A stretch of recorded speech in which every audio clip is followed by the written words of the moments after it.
కొత్తిమీర వేసుకుందామండి.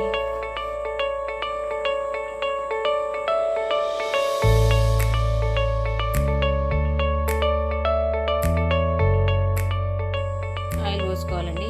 కోడిగుడ్డు పులుసు అండి. ఆయిల్ హీట్ ఎక్కిందండి. ఇప్పుడు ఎగ్స్ లైట్గా వేయించుకోవాలండి. తీసి పక్కన పెట్టుకోవాలండి. లైట్గా ఎగితే సరిపోద్ది. ఒక నిమిషం.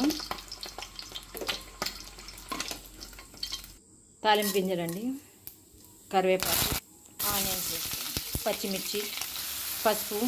ఆనియన్స్ మగ్గటానికి కొద్దిగా సాల్ట్ వేసుకోవాలండి. 1 టేబుల్ స్పూన్ అల్లం వెల్లుల్లి పేస్ట్ అండి.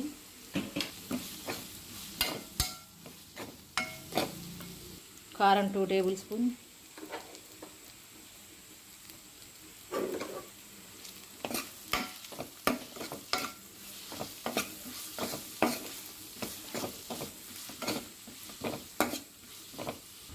ఎగ్స్ వేసుకోవాలండి.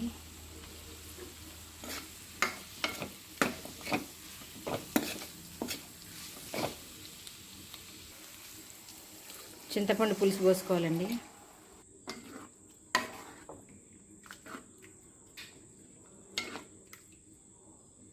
వన్ టేబుల్ స్పూన్ కొబ్బరి పొడి అండి. సాల్ట్ కొద్దిగా వేసుకోవాలి. 2 టేబుల్ స్పూన్ ధనియాల పొడి.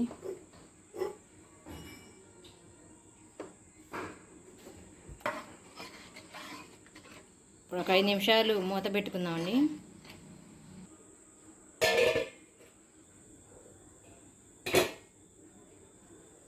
ఒక ఎగ్ తీసుకొని ఇట్లా వేయాలండి. ఇంకో ఎగ్ కూడా తీసుకొని వేసుకోవాలి.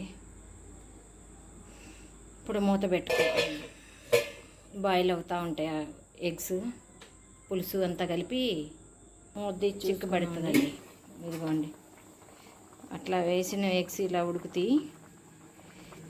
ఇవేమో ఇవి ఇట్లా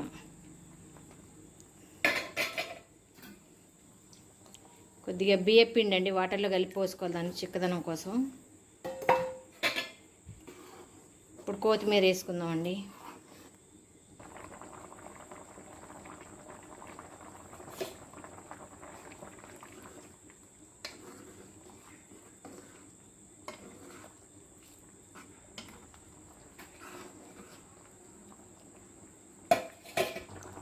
పులుసు చిక్కబడిందండి.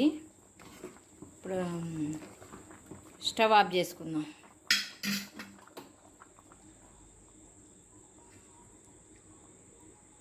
ఎంతో టేస్టీ అయిన కోడిగుడ్డు పులుసు రెడీ అయిపోయిందండి. మీరు ఒకసారి ట్రై చేయండి. ఎలా ఉందో నాకు కామెంట్ చేయండి.